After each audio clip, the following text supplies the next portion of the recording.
지난 주간에 제가 사무실에 들어서는데, 제가 사무실에 가면 제 오른쪽 들어가면 오른쪽으로 책이 꽂혀 있어요. 근데 그 중에 우연히 책 한 권이 제 눈에 들어왔습니다. 이만큼 이렇게 삐져나와 있더라고요. 그래서 그 책을 똑바로 놓으려고 하다가 보니까 그 책을 꺼내보게 됐어요. 그랬더니 전에 제가 그 책을 읽었던 이어령 교수의 지성에서 영성으로라는 책이었어요. 그래서 그 책을 손에 잡고 다시 한번 훑어보는 중에 그때 제 마음속에 와닿았던 그런 구절이 있습니다.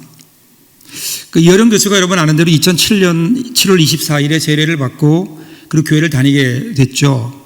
그때 많은 사람들이 의아해했다 그래요. 지금까지 안 다니던 교회를 왜 갑자기 죽을 때가 다 돼서 가는가?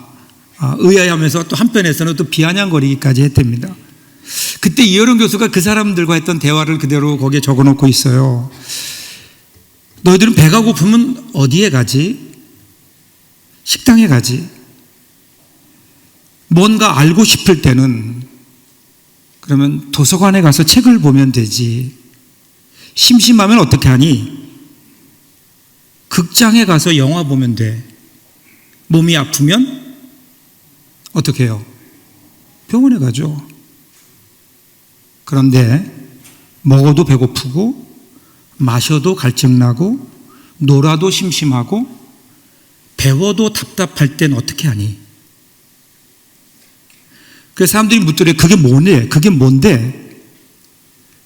배고픈 것처럼 갈증나는 것처럼 내 영혼이 굶주리고 내 영혼에 만족이 없을 때, 그럴 때 가는 곳이 교회란 말이야. 그러면 사람들이 교회에 대한 욕을 한다. 그때 나는 이렇게 말한다. 식당이라고 다 맛있는 음식이 나오던가, 병원 간다고 다 의사가 명이라 병이 낫던가, 극장에 가면 재미있는 영화만 나오는가.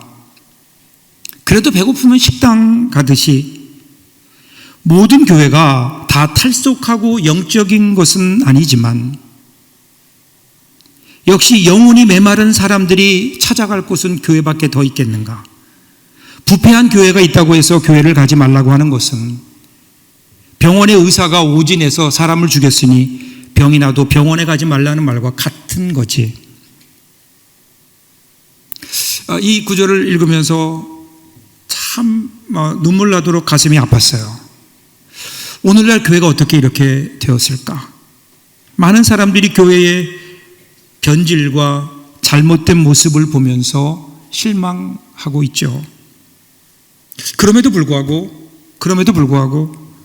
이 세상에서 예수님을 만나서 사람이 살아나고 구원을 얻을 수 있는 공동체는 교회밖에 없지 않은가? 교회밖에 없지 않은가? 루터의 말처럼 교회는 예수님이 누워 계신 말구유와 같다. 교회가 아무리 볼품이 없고 사람들이 볼 때 아무것도 아닌 것처럼 하찮게 보일지 모르지만, 그럼에도 불구하고 교회가 되는 것은 교회가 아름다운 건물이 있기 때문이 아니고, 교회가 많은 돈이 있어서 아름다운 것으로 치장해서 교회가 되는 것이 아니라 그 안에 예수가 계셔야 되는데, 그게 바로 교회인데, 오늘 우리 교회 창립 주일을 우리들이 지내면서 우리 교회가 다시 한번 생각해야 될 것이 여기가 아닌가. 다시 한번 이 세상의 소망이 되도록, 그런 교회가 되도록 우리 교회를 세워가는 그러한 귀한 결단이 오늘 저와 여러분들에게 있기를 주님의 이름으로 축복합니다. 오늘 본문에서 우리에게 그에 대한 이야기를 해주고 있어요. 오늘 본문의 배경을 보면 다윗의 아들인 압살롬이 반란을 일으켜요. 그게 15장부터 19장까지 기록되어 있어요. 압살롬은 자신이 왕이 되려는 계획을 가지고 오래전부터 그 계획을 가지고 있었죠. 그래서 계획적으로 민심을 자기에게 돌려놓는 물밑 작업을 시작해 왔습니다. 그리고 거사를 일으키는 당일에는 모든 지파의 사람들을 보내서 이제 압살롬이 왕으로 등극할 거다. 그러니까 모두 다 충성해라. 이렇게 모든 그 일들을 지시해 놓습니다. 그리고 나서 다윗을 보좌하는 핵심 인물 200명을 골라서 헤브론으로 초대해요.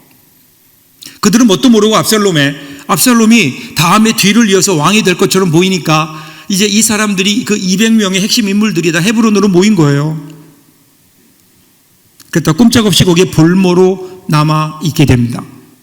거사를 일으킨 곳은 헤브론이에요. 예루살렘에 지금 다윗이 남아 있는데, 그런데 다윗의 주위에는 아무도 없는 거예요. 그동안 모든 국정을 함께 했었던 200명의 중요한 핵심 인물들이 지금 헤브론에 가서 잡혀 있거든요. 그러니까 국가 비상시인데 이에 대응할 수 있는 것은 없어요. 그러니까 국정 공백 그리고 무방비 상태에서 반란을 직면하게 되는 겁니다. 그 사태의 위급함을 깨닫고 남아있는 그의 사람들을 데리고 압살롬이 쳐들어오기 전에 예루살렘을 떠나서 피난길에 오르고 있는 거예요. 다윗을 보면 그래도 다윗이 장수였는데 왜 그가 끝까지 싸우지 않았을까? 왜 싸우지 않고 그는 도주했을까? 그것은 단순히 압살롬의 반란이 두려워서가 아니라, 그리고 압살롬의 세력이 크기 때문도 아니라, 다윗은 아마도 이 일을 자신의 죄와 자신의 잘못으로 인한 결과임을 깨닫기 때문이 아니었을까? 나중에 이어지는 그의 모습을 보면요, 그는 모든 걸 포기했어요. 그리고 다시 왕으로 돌아갈 것을 거의 생각하지 않는, 포기한 채 그는 지금 피난을 가고 있는 것처럼 보입니다. 사무엘하 15장 30절을 보시면 다윗이 감람 산길로 올라갈 때에 그의 머리를 그가 가리고 맨발로 울며 가며 그와 함께 가는 모든 백성들도 각각 자기의 머리를 가리고 울며 올라가니라. 패잔병이에요. 끝난 거예요. 만일에 다윗이 마음속에 다시 왕위로 돌아올 생각이 있었다면 그는 아마도 백성들 앞에 의연함을 보였을 겁니다. 그런데 그는 머리를 가리고 슬피 울며 도주합니다. 자, 이런 배경 속에서 가장 먼저 등장하는 인물이 아히도벨이라고 하는 사람이에요. 이 압살롬은 헤브론에서 사람을 보내서 이 아히도벨이라는 사람을 가장 먼저 청합니다. 그가 그 왕권을 잡은 다음에 가장 먼저 한 일이 아히도벨이라고 하는 사람을 청한 거예요. 그리고 그도 이 압살롬의 그 초청에 응합니다. 결국 그 반란에 합류하기로 한 거죠. 그리고 이 사실이 다윗의 귀에 들어가게 됩니다. 이 아히도벨이라고 하는 사람은 다윗의 측근 중에 측근이었거든요. 거기서 다윗에게 사실은 다윗의 책사와 같이 다윗의 모든 일을 함께 의논했던 사람이에요. 그래서 16장 33절을 보시면 그때에 아히도벨이 베푸는 계략은 사람이 하나님께 물어서 받은 말씀과 같은 것이라. 아히도벨의 모든 계략은 다윗에게나 압살롬에게나 그와 같이 여겨졌더라. 여러분 잘 보세요. 여기에서 사람이 하나님께 물어서 받은 말씀과 같다. 뭐가요?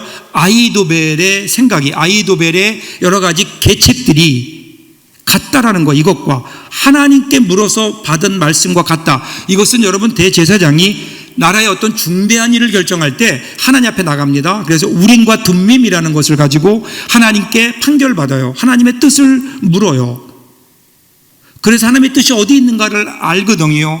그런데 아히도벨의 그 지략이 그렇게 하나님께 물어서 받은 지략과 하나님의 응답과 말씀과 다르지 않더라, 그거예요. 이게 무슨 얘기일까요? 그만큼 그의 계략이 적중했다는 거예요.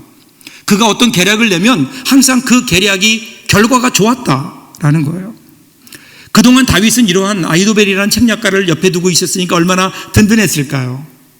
그런데 이제는 더 이상 다윗의 사람이 아니라는 거예요. 다윗의 사람이 아닐 뿐 아니라 다윗의 적이죠. 다윗을 죽이려고 하는 압살롬의 사람이 된 거죠. 그러니까 다윗에게 얼마나 큰 부담이 되었을까요? 특별히 여러분, 이 아히도벨이라고 하는 사람은 다윗의 가장 가까이서 다윗을 보좌했던 사람, 그래서 다윗의 장점과 그 약점을 누구보다도 잘 알고 있는, 그러니까 한번 생각해 보세요. 그 판세를 보세요. 이미 압살롬 쪽으로 기울어 버린 거예요. 압살롬에 누가 있어? 아히도벨이 있어요. 그는 다윗을 누구보다도 잘 알고 있어요. 그러니까 지키면 백전백승인데 적을 잘 알고 있고 자기들도 잘 책략을 내는 아히도벨이 거기에 있으니 다윗에게는 너무나 큰 무거운 짐이었을 겁니다. 그에게 무력감이 찾아왔을 거예요. 그때 다윗이 하나님께 기도해요. 사무엘하 15장 31절 보세요. 어떤 사람이 다윗에게 알리되 압살롬과 함께 모반한 자들 가운데 아히도벨이 있나이다 하니 다윗이 이르되 여호와여 원하옵건대 아히도벨의 모략을 어리석게 하옵소서 하니라.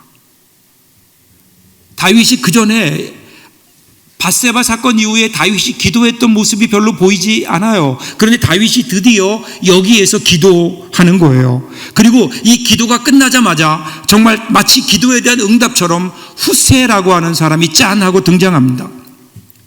후세, 이 아히도벨이라는 사람과 견줄 만한 지략가예요. 다윗의 요직에 있었던 사람이고 역대기를 보면 다윗의 벗이다, 다윗의 친구다 이렇게 기록되어 있습니다. 그가 이 소식을 듣고 다윗에게 나온 거예요. 그의 모습을 보니까 옷을 찢고 흙을 머리에 뒤집어 쓰고 그리고 그 앞에 나온 거예요. 다윗을 향한 충성심을 볼 수 있죠. 이런 후세의 모습을 보고 다윗이 어떻게 합니까? 후세에게 압살롬에게 거짓 충성해라. 그래서 아히도벨의 모략을 저지하는 역할을 하게 해달라고 부탁합니다. 다윗은 아마도 이 후세를 다윗이 기도했던 기도에 대한 응답으로 생각했던 것 같아요. 그래서 결국은 그 후세와 함께 자신을 따라 나왔던 사독과 아비아달 두 제사장 그리고 여호와의 궤를 예루살렘으로 돌려보냅니다. 그리고 나서 이제 압살롬의 진영에서 후세와 아히멜렉의 지략 대결이 시작됩니다. 여기서 오늘 본문이 시작되는 거예요. 오늘 본문 1절 3절 보세요. 아히도벨이 또 압살롬에게 이르되 이제 내가 만난 사람 12,000명을 택하게 하소서. 오늘 밤에 내가 일어나서 다윗의 뒤를 추적하여 그가 곤하고 힘이 빠졌을 때에 기습하여 그를 무섭게 하면 그와 함께 있는 모든 백성이 도망하리니 내가 다윗 왕만 쳐 죽이고 모든 백성이 당신께 돌아오게 하리니 모든 사람이 돌아오기는 왕이 찾는 이 사람에게 달렸음이라. 그리하면 모든 백성이 평안하리이다 하니. 지금 아히도벨이 어떤 계책을 내놓는가 하면요, 자기가 직접 12,000명의 군대를 이끌고 나가서 다윗이 지금 분명히 곤하고 쫓기느라고 연약했을 겁니다. 아직 전열을 재정비하지 못했을 겁니다. 그러니까 오늘 밤에 내가 12,000명을 데리고 와서 급습하겠다는 거예요. 그러면 거기에 다윗과 함께 했던 모든 사람들이 놀라서 도망갈 것이고 그 틈을 타서 다윗을 죽이겠다는 거예요. 다윗만 죽이면 나머지는 문제가 없어요. 다윗을 중심으로 모여있기 때문에 이 12,000명이라고 하는 숫자는 이스라엘 각 지파를 대표하는 숫자인 거예요. 그러니까 각 지파에서 일종의 특공대를 뽑아서 적절한 병력으로 야간 기습을 통해 다윗을 치겠다라는 거예요. 그러면 최소한의 어떤 인력을 가지고도 최대한의 효과를 거둘 수 있다. 지금 그 얘기를 하고 있는 겁니다. 아주 적절한 방법이에요. 다윗만 죽인다는 분명한 목적을 이룰 수 있으면서도 피를 적게 흘림으로 백성들에게 평안을 줄 수 있는 지혜로운 전략이에요. 그래서 4절을 보시면요, 압살롬과 이스라엘 장로들이 다 그 말을 옳게 여기더라. 그 계획이 얼마나 설득력이 있는가, 그리고 얼마나 그 계획이 좋은 계획인가를 보여주고 있습니다. 만약에요, 압살롬이 이 계획대로 했더라면 그러면 역사가 달라졌을 수도 있을 겁니다. 그런데 여기서 반전이 일어나요. 압살롬이 그 얘기를 가만히 듣더니 이번에는 후세를 불러요. 후세의 말도 한번 들어보자. 그도 책략가이니 그의 말도 들어보자. 그래서 이제 후세에게 공이 넘어가요. 실제로 여러분, 이 아히도벨의 계획은 아직도 요나단을 건너지 못하고 쫓겨가고 있는, 아직도 이스라엘 영토 내에 있는 다윗에게는 대단히 치명적인 전략입니다. 만일에 이대로 됐더라면 다윗은 정말 공경에 처했을 거예요. 그래서 이제는 후세가 나섭니다. 다윗을 위한 계책을 내어놓는 거예요. 물론 그건 숨기고요. 먼저 후세가 뭐라고 얘기해요? 아히도벨이 베푼 모략이 선치 아니하다라는 말로 시작합니다. 그러면서 아히도벨의 문제점을 지적해요. 8절 9절 보세요. 또 후세가 말하되 왕도 아시거니와 왕의 아버지와 그의 추종자들은 용사라. 그들은 들에 있는 곰이 새끼를 빼앗긴 것 같이 격분하였고 왕의 부친은 전쟁에 익숙한 사람인즉 백성과 함께 자지 아니하고 지금 그가 어느 굴에나 어느 곳에 숨어 있으리니 혹 무리 중에 몇이 먼저 엎드려지면 그 소문을 듣는 자가 말하기를 압살롬을 따르는 자 가운데서 패함을 당하였다 할지라. 이게 무슨 말이냐면요, 쉽게 말씀드리면 이거예요. 후세는 다윗이 용사였다라는 것을 상기시킵니다. 그래서 그는 지금 굉장히 새끼를 빼앗긴 곰처럼 격분해 있을 겁니다. 그러니까 지금 그 사람을 건드리는 것은 별로 좋지 않습니다. 그러면서 이렇게 얘기하는 거예요. 다윗은 광야를 잘 아는 사람입니다. 그래서 일단 그가 굴이나 어느 곳에 숨어버리면 찾기가 쉽지 않습니다. 그는 그가 함께했던 백성들과 함께 있지 않을 겁니다. 전에 사울이 다윗을 죽이려다가 오히려 굴 속에 은신하고 있던 다윗에게 사울의 목숨이 위태로웠던 그 사건을 아십니까? 여러분 그 사건 아시죠? 그때 다윗이 하나님이 세우신 왕이기에 내가 내 손으로 함부로 할 수 없다 하면서 옷자락만 뱉던 그 사건이 있잖아요.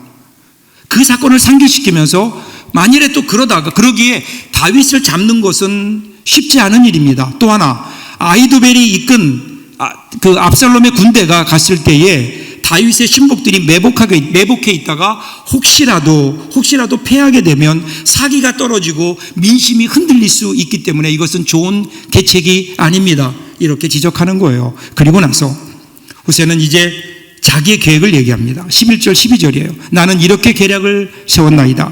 온 이스라엘을 단부터 브엘세바까지 바닷가에 많은 모래같이 당신께로 모으고 친히 전장에 나가시고 우리가 그 만날 만한 곳에서 그를 기습하기를 이슬이 땅에 내린같이 우리가 그의 위에 덮여 그와 함께 있는 모든 사람을 하나도 남겨두지 아니할 것이요. 여기에서 이제 후세는 압살롬의 어떤 욕심을, 그의 명예욕을 자극합니다. 여기 나오는 단부터 브엘세바까지 이 말은요, 우리말로 표현하면 백두에서 한라까지예요. 그러니까 이스라엘의 영토를 나타내는 말이에요. 단부터 브엘세바라고 하는 것이. 그래서 그 모든 나라들을 이제 하나로 하시고 다윗은 조금 뒤로 미루시고 지금 나라들을 정비하셔서 온 백성들을 하나로 모으시고 그리고 그 군대를 모아서 다윗을 아주 대규모의 그 토벌대가 들어가서 토벌하면 그러면 금방 끝납니다. 그거예요. 사실은 그동안 다윗이 도망가서 전열을 재정비할 수 있는 시간을 벌어주기 위함인 겁니다. 그러면서 후세는 13절에서 아주 환상적인 스토리를 더해요. 또 만일 그가 어느 성에 들었으면 온 이스라엘이 밧줄을 가져다가 그 성을 강으로 끌어들여서 그곳에 작은 돌 하나도 보이지 아니하게 할 것이니다 하며, 그러니까 다윗이 만일에 어느 성에 들어가 있으면 그 모든 사람들이 가서 줄을 던져서, 한번 생각해 보세요. 그 성에 줄을 걸어서 모든 사람들이 다 힘있게 잡아다니면 그 성이 제대로 남아 있겠습니까? 다 무너져 버릴 겁니다. 그런 뜻이에요. 과장이죠. 이처럼 거국적인 힘을 합치면 모든 것이 가능합니다 라고 과장되고 환상적인 시나리오를 얘기하는 거예요. 그러니까 이것이 압살롬의 자존심과 영웅 심리를 자극했던 겁니다. 자, 이제 압살롬의 선택이 남았어요. 압살롬은 누구의 계책을 선택했을까요? 압살롬은 결국 후세를 선택하고 그는 실패하게 됩니다. 그의 선택이 그동안 준비해왔던 모든 그의 계획을 숲으로 돌아가게 하는 거예요. 선택. 우리도 매일 사실은 무언가를 선택하며 살지 않나요? 여러분의 인생을 돌아보세요. 오늘의 여러분이 있기까지 여러분은 수많은 선택을 했고 선택의 결과가 오늘 여러분의 바로 그 모습인 겁니다. 뭘 먹을까? 누구와 결혼할 것인가? 어느 직장을 갈 것인가? 그리고 어느 교회를 내가 갈 것인가? 여러분, 이러한 중요한 선택들이 오늘 우리의 인생을 결정했잖아요. 그런데 그것을 결정할 때 여러분의 결정하게 만든 힘은 무엇일까요? 여러분이 선택을 할 때 그 기준이 있잖아요. 그 기준이 무엇입니까? 사람에 따라 다르죠. 사람에 따라 어떤 사람은 어떤 경제적 가치를 가지고 경제적인 원리로 선택을 할 수 있습니다. 도덕적 신념 혹은 종교적 신념을 가질 수도 있고요. 자기의 어떤 가치 체계를 가지고 하는 겁니다. 그러니까 수많은 사람들이 어떤 일을 결정할 때 결정하는 기준이 있어요. 결정하는 어떤 요인들이 있다고요. 이것을 그 사람의 세계관 혹은 가치관 그렇게 얘기합니다. 자기의 가치관에 따라서 그것을 선택하는 거예요. 그리고 여러분이 선택하면 그 선택이 여러분의 인생을 만들어 가는 겁니다. 압살롬의 선택에 어떤 영향을 미쳤던, 압살롬이 그렇게 선택했던 기준은 어디에 있었을까요? 마지막 14절 보세요. 압살롬과 온 이스라엘 사람들이 이르되 아렉 사람 후세의 계략은 아히도벨의 계략보다 낫다 하니 이는 여호와께서 압살롬에게 화를 내리려 하사 아히도벨의 좋은 계책을 물리치라고 명령하셨음이더라. 뭐라고요? 이 일을 결정한 것은 압살롬이 아니었어요. 하나님께서 그렇게 만들어 가셨다. 오늘 성경은 그렇게 얘기해요. 여러분, 압살롬이 실패한 이유는요, 압살롬이 실패한 이유는 후세의 방법을 선택했기 때문이 아니라는 거예요. 만일에 압살롬이 거기서 후세의 방법을 선택했다 하더라도 결과는 달라지지 않았을 겁니다. 그러니까 지금 후세냐 아니면 아히멜렉이냐가 아닌 거예요. 중요한 것은 뭘까요? 이것이 아니라 하나님의 뜻이냐 아니냐는 거예요. 하나님의 손이 어디를 향해 움직이고 있느냐라는 거예요. 이것이 이 상황을 결정하는 중요한 내용이 되는 거잖아요. 여러분, 압살롬이 자신의 미래를 결정하며 이것을 선택할 때에 만일에 하나님의 뜻을 구했더라면, 여러분 잠언 16장 9절 보시면 사람이 마음으로 자기의 길을 계획할지라도 그 걸음을 인도하시는 자는 여호와시니라.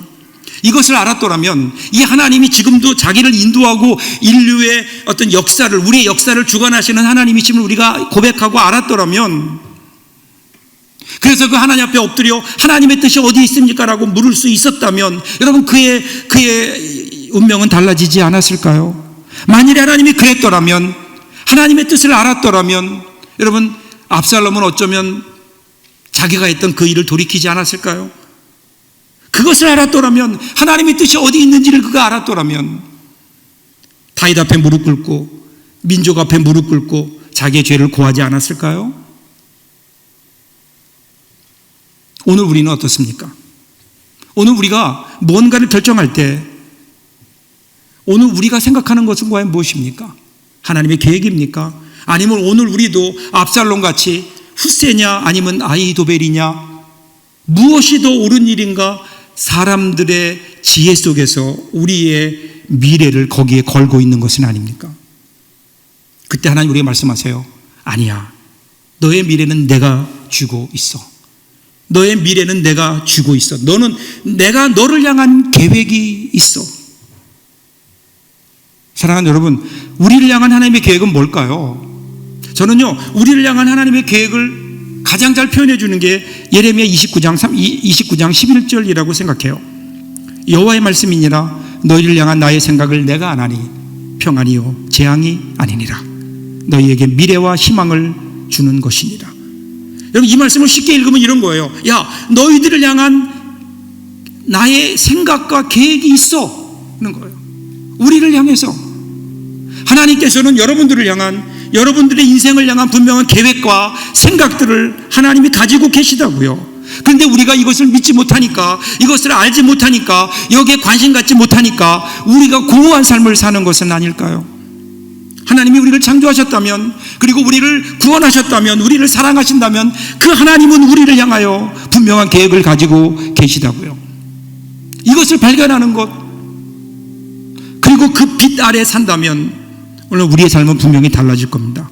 이 하나님의 계획을 따라 우리의 계획을 그 위에 세울 수 있다면, 하나님의 계획 위에 우리의 계획을 얹을 수 있다면, 여러분 우리 인생은 분명히 달라질 겁니다. 그리고 결과는 하나님께 맡기고 우리는 오늘 우리에게 주어진 일들을 성실하게 감당해 나갈 때 우리 가운데 평안이 있지 않을까요? 우리 교회가 오늘 창립주일이에요. 우리 교회가 이 세상의 소망이 되기 위해서 어떤 일을 해야 될까요? 여러 가지 우리 생각이 많이 있을 겁니다. 이것도 해야 될 것 같고 저것도 해야 될 것 같고. 그런데 어쩌면 오늘 우리는 그 모든 것을 이야기하기 전에 먼저 하나님 앞에 엎드려서 하나님, 우리 교회를 세우신 하나님의 목적이 어디에 있습니까? 하나님의 뜻과 계획이 어디에 있습니까? 다시 한번 하나님 앞에 겸손하게 물어야 되지 않을까요? 날마다 겸손하게 하나님의 뜻을 구하며 하나님이 원하시는 그 길을 갈 때 여러분, 거기에 세상의 소망이 되는 교회, 우리 서북교회 모습이 있지 않을까요?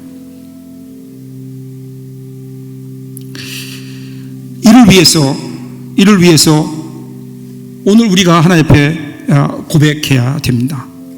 내가 주님의 계획을 따르게 하옵소서라고 고백하기 이전에 그저 주님 내 안에 계셔 주십시오. 내 안에 오시옵소서. 내가 주님의 계획을 따르기에는 내 안에 너무 생각이 많습니다. 그러니까 어떻게 주님 내 안에 오시옵소서. 내 안에 오셔서 나를 주장해 주십시오.